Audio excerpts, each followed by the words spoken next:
Assalamualaikum warahmatullahi wabarakatuh. Alhamdulillahirrabbilalamin. Wabihi nasta'in ala umur dunya waddin. Wassalatu wassalamu ala asrafil anbiya'i wal mursalin Sayyidina wa maulana Muhammadin wa ala alihi wa sahbihi ajma'in. Subhanaka la ilma lana illa ma'alamtana innaka antal alimul hakim wa tub alaina innaka antat tawwabur rahim. Allahumma salli wa sallim wa barik ala Sayyidina Muhammadin abdika wa nabiyyika wa rasulika nabil ummi wa ala alihi wa sahbihi wa barik wa sallim taslima bi qadri azamati dzatika fi kulli waqtin lahin amma ba'd. Para pecinta dan para perindu surga Allah Subhanahu wa taala, alhamdulillah Allah bisa memberikan kita kesempatan di pagi yang mulia ini, di hari yang mulia ini, yang mana kita pada hari ini masuk di hari ke-10, yang besok kita sudah masuk di 10 hari kedua bulan Ramadan. Semoga rahmat Allah senantiasa tercurahkan kepada kita semua, dan maghfirah Allah tercurahkan kepada kita semua, dan yang terakhir kita diberikan Allah anugerah berupa pembebasan dari api neraka. Amin ya rabbal alamin. Para pendengar dan para pecinta yang dirahmati Allah Subhanahu wa taala, sebagaimana pada kesempatan yang lalu sedikit kita membahas tentang fungsi kita, butuhnya kita terhadap thariqah. Dalam kehidupan ini bukan thariqah yang butuh, bukan pondok-pondok pesulukan yang butuh, tapi kita yang butuh terhadap mereka, kita yang butuh terhadap thariqah. Ya. Walhasil, thariqah adalah mengajarkan kepada kita cara menghambakan diri dengan sebenar-benar penghambaan kepada Allah Subhanahu wa taala. Cara beribadah kepada Allah dengan sebenar-benarnya ibadah, tanpa ada tendensi apapun, tulus murni kepada Allah Subhanahu wa taala. Yang bisa disimpulkan bahwa kebutuhan terhadap thariqah ini bagi kita adalah satu kebutuhan yang paling prinsip, karena menyangkut tentang kondisi kerohanian kita, yang mana rohani ini akan terus abadi dalam keadaannya. Intinya, ketika kita berthariqah itu ada beberapa hal yang bisa kita ambil di dalamnya. Yang pertama adalah terhindarnya kita dari salamatul lisan anidam. Terhindarnya kita dari mencaci, mencela, menghina, lebih-lebih menfitnah. Selamatnya lisan kita, omongan kita dari hal-hal yang seperti itu. Karena inilah sumber penyakit manusia saat ini yang paling banyak timbul dari lisan. Padahal nanti omongan yang telah kita keluarkan, perkataan yang telah kita keluarkan, hari ini diganti dengan tulisan yang telah kita sebarkan. Semuanya dipertanggungjawabkan kelak di hari kiamat. Makanya eman-eman kalau kita punya lisan hanya untuk mencaci, hanya untuk menghina, hanya untuk mengumpat, hanya untuk mengolok, lebih-lebih sesama muslim, lebih-lebih satu agama Islam dengan Islam, lebih-lebih hanya masalah furu'iyah, yang satu kunut, yang satu tidak, yang satu tarawih 8 rakaat, yang satu tarawih 20 rakaat, masalah furu'iyah. Padahal nanti ini yang paling berpengaruh. Sebagaimana dikatakan Nabi dalam hadisnya itu, Mu'ad bin Jabal, ya Rasulullah, apakah nanti kita di akhirat akan dihisab dengan apa yang telah kita omongkan? Kata Nabi, bagaimana kamu wahai Mu'ad? Wahal yakubun nas finnar ala manakhirihim illa ala hasaidu alsinatihim. Bukankah nanti yang paling banyak manusia itu masuk ke dalam neraka? Itu bukan karena apa-apa, tapi karena mereka tidak bisa mengontrol apa yang keluar dari omongan mereka. Yang pertama, orang yang bertorekoh itu senantiasa, insya Allah kalau memang dia benar-benar murni, tulus, ikhlas untuk mencari keridhaan Allah Subhanahu wa taala, terhindar salamatul lisan minad dam. Selamatnya omongan, kalimat yang keluar dari kita ini dari caci makian, dari hinaan, mengumpat, memfitnah lebih-lebih satu agama, lebih-lebih satu sesama orang Islam, lebih-lebih hanya masalah furu'iyah. Para pecinta dan para pemirsa yang dirahmati Allah Subhanahu wa taala, bukankah lebih baik lisan ini kita perbanyak untuk berzikir pada Allah Subhanahu wa taala? Dan inilah yang diajarkan oleh tarekoh itu. Kita senantiasa lisan kita itu rutubun bidzikrillah, basah dengan zikir pada Allah Subhanahu wa taala.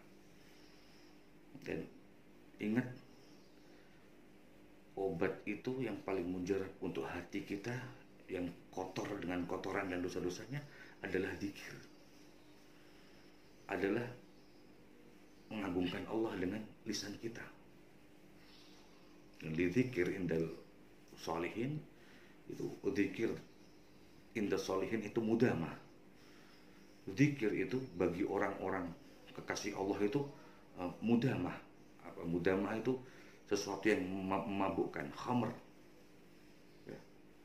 Dzikrul khamr indal akabir laisa zabibul inab. Zikir itu laksana khamr bagi kekasih Allah. Mereka tidak butuh minum bir, tidak butuh minum arak. Mereka dengan berzikir mereka mabuk, mereka kasmaran, mereka rindu pada Allah Subhanahu wa taala. Dan di tarekoh ini diajarkan hal seperti ini supaya kita terbiasa dengan zikir, bukan cuma lisan saja, tapi hati juga terbiasa dengan zikir. Fungsinya apa? Sebagaimana yang dulu pernah saya sampaikan sedikit. Karena nanti yang kita hadapi itu adalah sesuatu yang paling dahsyat, sakratul maut. Ya. Sakratul maut itu sesuatu yang paling menegangkan untuk kehidupan hamba di dunia. Bagaimana tidak? Kisahnya Imam Ahmad bin Hanbal dalam keadaan menghadapi sakratul maut sampai seperti itu, kita bisa mengambil ibrah. Ketika ditalkin dengan anaknya, ya abati gul, ya abatah gul, la ilaha illallah. Ahmad bin Hanbal cuma menggelengkan kepala dengan memberikan isyarat, gul la ilaha illallah. Beliau tidak berkata apa-apa, cuma memberikan isyarat dengan tangan. Sampai anaknya Abdullah nangis. Anaknya Abdullah dipikir abahnya ini tidak mau mengatakan la ilaha illallah. Tapi setelah itu Imam Ahmad ternyata pingsan sebentar. Baju alaih kemudian sadar dari pingsannya dan melihat anaknya menangis sejadi-jadinya, bertanya, wahai anakku, kenapa engkau menangis? Kemudian Abdullah anaknya mengatakan, bagaimana menangis wahai abah, engkau terkenal orang alim, engkau terkenal orang zuhud, engkau terkenal orang yang kekasih Allah, bahkan orang yang gurunya para guru di zamannya. Tapi ketika aku talqin la ilaha illallah, engkau enggak mau, bahkan engkau mengisyaratkan dengan tanganmu, tidak. Imam Ahmad bin Hanbal dengan suara lirih mengatakan, wahai anakku, yang aku berikan isyarat tadi bukan perkataanmu la ilaha illallah, tapi yang aku berikan isyarat tadi adalah iblis. Waktu itu datang iblis ketika engkau mengatakan la ilaha illallah. Iblis juga berkata, ya Ahmad qad salimta, wahai Ahmad, engkau telah selamat. Ya Ahmad qad najauta, wahai Ahmad, engkau telah sukses. Aku katakan, enggak, aku tidak selamat, rohku masih ada. Enggak, aku tidak sukses, aku masih berperang dengan kamu. Bukan perkataanmu la ilaha illallah. Sampai seperti inilah kedahsyatan kita menghadapi sakratul maut. Tapi kalau kita sudah terbiasa dengan hal itu, ya, sudah menjadi bagian dari diri kita setiap detiknya, itu insya Allah karena dengan anugerah Allah, dengan pertolongan Allah juga akan gampang kita melaluinya. Ada seorang kana Habib Abdullah bin Husain bin Thahir. Beliau ini pengarang kitab Sulamut Taufik. Orang-orang yang pernah mondok mesti tahu Sulamut Taufik karena muqarrar, karena menjadi kurikulum di pondok-pondok Jawa. Dia mengarang kitab ini. Beliau yang senantiasa qasidahnya kita dengar, Ya Arhamar Rahim, itu karangan beliau. Ketika menghadapi sakaratul maut, lantas si istri itu melantunkan dzikir la ilaha illallah di telinga kanan beliau. Karena memang disunahkan ajaran syariat ketika kita melihat ada orang yang dalam keadaan naza menghadapi detik akhir kehidupannya, itu kita disunahkan untuk mentalkin, untuk memperdengarkan la ilaha illallah di telinga kanannya terus, la ilaha illallah, la ilaha, dan tidak usah pakai Muhammad Rasulullah, dan juga tidak usah pakai kul, katakan tidak usah, la ilaha illallah terus saja. Ya. Seandainya orang yang dalam menghadapi sakaratul maut mengatakan la ilaha illallah, sudah cukup kita diam. Tapi kalau orang tadi berkata yang lain, ingatkan lagi la ilaha illallah, la ilaha illallah. Seperti itu, memang disunahkan. Itu beliau Al-Habib Abdullah bin Husain bin Thahir. Ketika menghadapi sakaratul maut, ditalkin sama si istri, la ilaha illallah. Kemudian beliau melihat si istrinya dan berkata, wahai istriku, kalau engkau mengatakan la ilaha illallah ittiba'an li sunnati Rasulillah, faquli. Wahai istriku, kalau engkau mengatakan la ilaha illallah ini karena ikut sunnah Nabi, maka katakan padaku. Ya. Tapi ketahuilah, fa'lam, kalau engkau mengatakan la ilaha illallah karena kalimat la ilaha illallah, fa'lami, ketahuilah, fa inna la ilaha illallah qad izdajat bidami wa lahmi. Fa inna la ilaha illallah qad intazat bidami wa lahmi, karena kalimat la ilaha illallah telah menyatu dalam darah dan tubuh. Bagaimana tidak? Beliau punya kebiasaan setiap hari sebelum tidur itu membaca la ilaha illallah 25.000 kali. Membaca ya Allah 25.000 kali. Membaca sholawat kepada Rasulullah 25.000 kali. Itu sebelum tidur, kebiasaan beliau setiap hari istiqomah. Ya. Makanya saya katakan lagi, bukan apa-apa, kita dalam keadaan seperti ini sangat butuh terhadap tarekoh supaya membiasakan diri kita dengan berzikir pada Allah Subhanahu wa Ta'ala. Dan orang yang senantiasa berzikir ini tulisannya basah dengan zikir pada Allah, mulia, sangat mulia. Ada seorang sahabat datang kepada Rasulullah, ya Rasulullah, inna syariat Islam, sesungguhnya syariat Islam banyak sekali ketentuan Allah dalam syariatnya itu banyak, dan saya tidak mampu melakukannya satu-satu. Ya. Maka ajarkan aku satu resep ya Rasulullah supaya aku bisa berhasil nanti. Ini sahabat aja mengatakan saya tidak mampu dengan syariat yang begitu banyak ini. Ya. Kemudian Rasulullah memberikan resep. Beliau mengatakan la yazalu lisanuka urtubun bidzikrillah. Resepnya adalah setidaknya engkau jadikan bibirmu, lisanmu senantiasa basah berzikir pada Allah Subhanahu wa Ta'ala. Yang pertama, salamatul lisan minaddan. Yang kedua,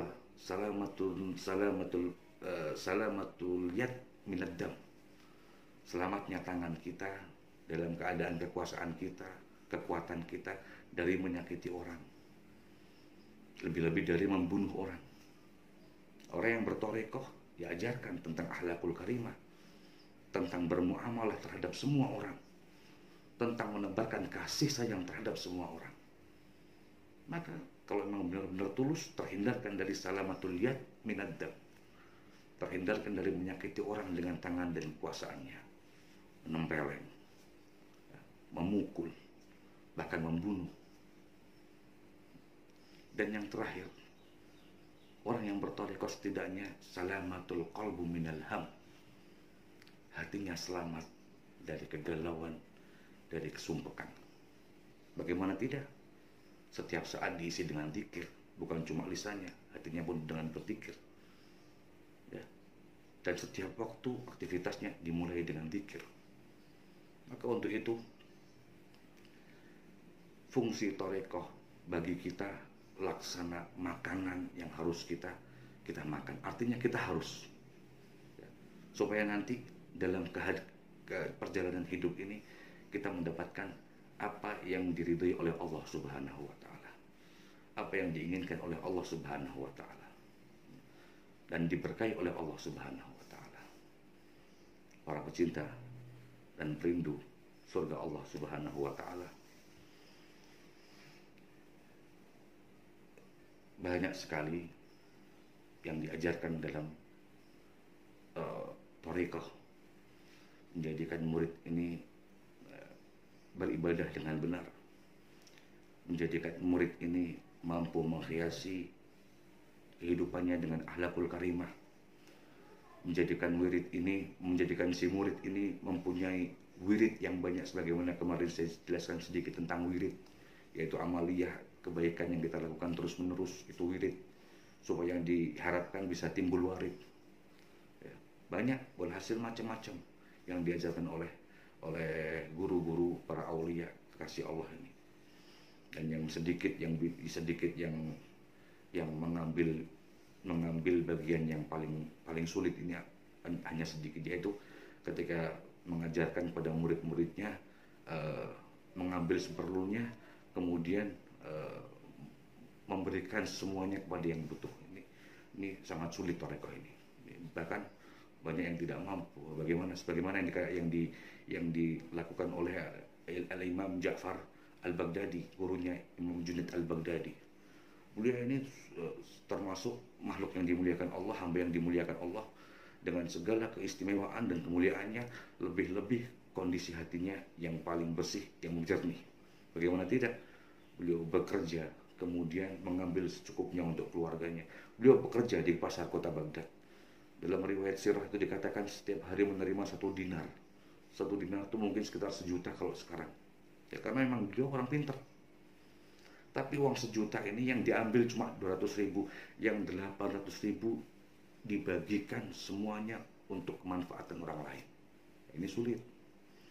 Makanya thariqah ini mengajarkan kepada kita sesuatu yang sangat mulia, sesuatu yang kita tidak bisa menolak akan hal itu, karena berkaitan dengan kemuliaan kita dunia dan akhirat. Para pecinta dan para perindu surga Allah Subhanahu wa taala, semoga dengan sedikit yang dapat Al-Fakir sampaikan ini bisa menambah kecintaan kita, bisa menambah motivasi kita, lebih-lebih kecintaan kita terhadap guru-guru kita. Karena ingat, kemanfaatan yang paling banyak itu bagi mereka yang senantiasa kecintaannya kepada guru bertambah. Dan ini jelas. Ada sirah Imam Syafi'i itu punya murid banyak, dan muridnya pintar-pintar. Tapi Imam Syafi'i itu punya murid satu yang akalnya itu sedikit, bukan bodoh, tapi kurang lemah dalam hafalan, yaitu terkenal dengan Buaiti, Al-Imam Buaiti. Itu tasgirnya dari bati. Bati itu lemah, Buaiti itu anak kecil yang lemah hafalannya. Tapi Al-Imam Buaiti kecintaannya terhadap Imam Syafi'i begitu hebat. Kecintaannya terhadap Imam Syafi'i melebihi segala-galanya terhadap gurunya, sehingga keberkahan yang diberikan, berkat kecintaan ini berpengaruh dalam masa depannya. Sehingga sampai sekarang kita melihat apabila terjadi khilaf di antara para murid-murid Imam Syafi'i, itu yang dimenangkan pasti pendapatnya Al-Imam Buaiti. Apakah banyak pintar hafalannya? Enggak. Karena keberkahan guru dan kecintaan Imam Buaiti terhadap gurunya. Ya, banyak orang pintar, banyak orang hafal hadis, hafal Quran, atau bahkan, tapi tidak membuat hati ini kagum, tidak membuat hati ini heran. Tapi yang bikin hati ini heran, hati ini kagum, ketika ada orang yang tulus, murni, kemudian dengan tawadunya, dengan zuhudnya, memberikan manfaat kepada manusia, menebarkan kasih sayang kepada manusia, mengajak semua manusia untuk kembali kepada Allah, untuk masuk ke dalam surganya Allah Subhanahu wa taala. Hakada sedikit ini yang dapat Al-Fakir sampaikan. Mudah-mudahan bisa membawa manfaat khususnya untuk Al-Fakir sendiri. Dan Al-Fakir mohon sekali lagi agar senantiasa yang mendengarkan, yang melihat video ini mau setidaknya mendoakan Al-Fakir supaya lebih bisa istiqomah, lebih bisa padang hatinya, lebih bisa menekuni dalam ibadah dan ketaatan kepada Allah Subhanahu wa taala, dan lebih bisa menjauhi maksiat-maksiat, khususnya maksiat-maksiat hati. Semoga pertemuan kita ini tidak menghalangi kita untuk saling mendoakan, untuk saling memotivasi, untuk saling memberikan spirit dalam ketaatan dan beribadah kepada Allah Subhanahu wa taala. Hakadha minni wa afu minkum subhanakallahumma bihamdika asyhadu an la ilaha illa anta nastaghfiruka wa atubu ilaik. Assalamualaikum warahmatullahi wabarakatuh.